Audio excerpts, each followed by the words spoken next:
Hi வணக்கம், நான் மாயா. இது மாயாவின் பயணம். மாயா இன்றைக்கி புலோட் இத்தாம் கஞ்சி செஞ்சேன். அது எப்படி செய்கிறேன்ட்டு உங்கள்கிட்டே காட்டுறேன், வாங்க பார்க்கலாம்.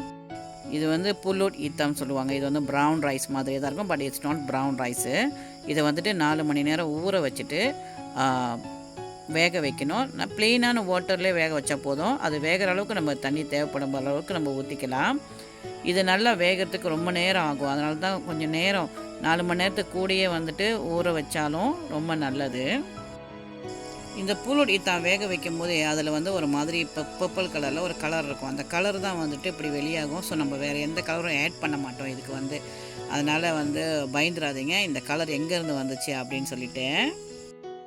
நம்ம இது வேக வைக்கும் போதே டவுன் பண்ணால் 2-3 இந்த மாதிரி கட்டி போட்டுடலாம். ஏன்னா டவுன் பண்ண உள்ள ஃப்ளேவர், பன்னா லீஃபில் உள்ள ஃப்ளேவர் வந்துட்டு அந்த தண்ணியில் இறங்கிடும் அந்த கஞ்சியில். நம்ம வந்து 4 கப் அளவு புலுட் ரைஸ் போட்டிருக்கோம். அதனால் 1 கப் அளவு வந்துட்டு ஜவ்வரிசி இதை வந்து நல்லா கழுவி ஒரு 15 நிமிஷம் ஊற வச்சிடணும். இந்த புலுட் அரிசி வந்து வேகிறதுக்கு ரொம்ப நேரம் ஆகும். ஆனால் நல்லா கொஞ்சம் ரொம்பவும் மையாக வேகாமல் கொஞ்சம் ஒரு சுமாராக சோறு மாதிரி பதத்துக்கு வெடித்து வெந்தாலே போதும்.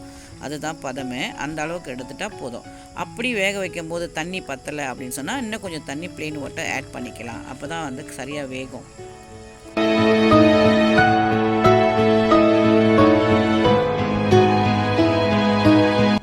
பாருங்கள், இந்த பதத்துக்கு இருந்தாலே போதும். அப்படின்னா அரிசி வந்து நமக்கு வெந்துருச்சு அப்படின்னு அர்த்தம். இப்போ வந்து நம்ம ஊற வச்சுருந்த சபுடானா ஜவ்வரிசி, இதை வந்து நம்ம அது கூட கிளற போகிறோம். இது வந்து ஒன்றா கிளறும் போது கட்டி விழுந்துடாமல் இருக்கணுன்றதுக்காக அது கொதிக்கும் போதே நீங்கள் போட்டோன்னே உடனே கிளறணும், கரண்டி வச்சு கிளறணும். அப்படி இல்லை அப்படி சொன்னால் அது கொஞ்சம் கட்டியாக ஒட்டிக்கிற மாதிரி இருக்கும். ஸோ அதனால் கிளறிக்கிட்டே இருந்தால் தான் கொஞ்ச நேரம் அது ஒட்டாமல் இருக்கும். நம்ம போட்ட ஜவ்வரிசி வந்து நல்லா வேகணும். ஜவ்வரிசி வேகிறதுக்கு ஒரு 10-15 நிமிஷம் கூட ஆக வாய்ப்பு இருக்குது. ஸோ நல்லா வெந்துருச்சுன்னா அந்த மாதிரி வெள்ளையாக டாட்டாக தெரியாது.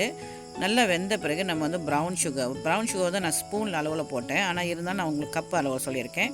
1 கப் அளவுக்கு ப்ரௌன் சுகரும் ஒரு 1/2 கப் வந்துட்டு ஒயிட் சுகர். எவ்வளோ தான் ப்ரௌன் சுகர் போட்டாலும் நமக்கு டேஸ்ட்டு வந்து கிடைக்காது. ஒயிட் சுகர் போட்டால் தான் அதோட டேஸ்ட் கிடைக்கும். அதனால் ஒயிட் சுகரும் ஆட் பண்ணிக்கலாம். சுகர் வந்து உங்களுக்கு தேவையான அளவுக்கு நீங்களே பார்த்து அந்த டேஸ்ட்டுக்கு போட்டுக்கலாம். ஒரு 3 கப் அளவுக்கு வந்து தேங்காய் பால் வந்துட்டு கெட்டி தேங்காய் பால் கிடையாது, ரொம்ப தண்ணியான தேங்காய் பால். அதாவது 2வது தேங்காய் பால் சொல்லுவோம் இல்லையா, அந்த தேங்காய் பால் ஊற்றணும். அந்த தேங்காய் பால் ஊற்றணும். நமக்கு எந்த அளவுக்கு வந்து அந்த திக்னஸ் வந்துருச்சு அப்படின்னு பாருங்கள். அப்படி உங்களுக்கு ரொம்ப தண்ணியாக இருந்துச்சுன்னா தேங்காய் பாலை கொஞ்சம் குறைச்சிக்குங்க. இதுவும் இப்போ வந்து நமக்கு ரெடி ஆகிடுச்சு. ஓகே, நமக்கு கஞ்சி ரெடி ஆகிடுச்சு. நம்ம வந்து எடுத்து சர்வ் பண்ண போகிறோம். ஆனால் சர்வ் பண்ணுறது போது திக் பால், தேங்காய் பால் வச்சு தான் சர்வ் பண்ணுறோம்.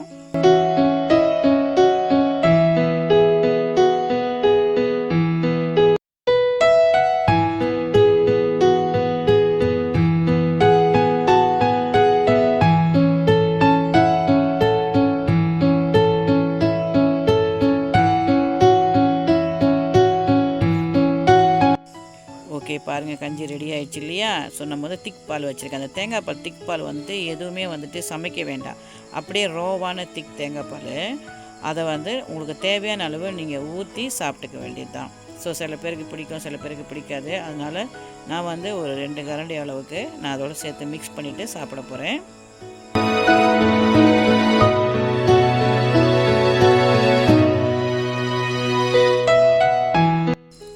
ஓகே, நமக்கு வந்து புலுட் கஞ்சி ரெடி ஆகிடுச்சு. ஸோ இது வந்து மலேசியாவில் ஒன் ஆஃப் த ஃபேவரட் கஞ்சி. எப்போல்லாம் மழை பெய்யுதோ அப்போ வந்து இது செய்யணும்னு ஆசைப்படுவோம். ஸோ மலேசியாவில் இந்த கஞ்சி வந்து சாப்பிடாதவங்களே இருக்க முடியாது. அவ்வளோ ஒரு டேஸ்ட்டாகவும் வாசமாகவும் இருக்கும். ஏன்னா டவுன் பண்ணான்னு போட்டனால. ஸோ தேங்காய் பால் ஊற்றுனால அதோட க்ரீமி டெக்ஸ்சர் வந்து ரொம்ப நல்லாயிருக்கும். முடிஞ்சதுன்னா நீங்களும் செஞ்சு பாருங்கள். இப்போ மழை காலமாக இருக்கிறதுனால செய்கிறது ரொம்ப டேஸ்ட்டாக இருக்கும்.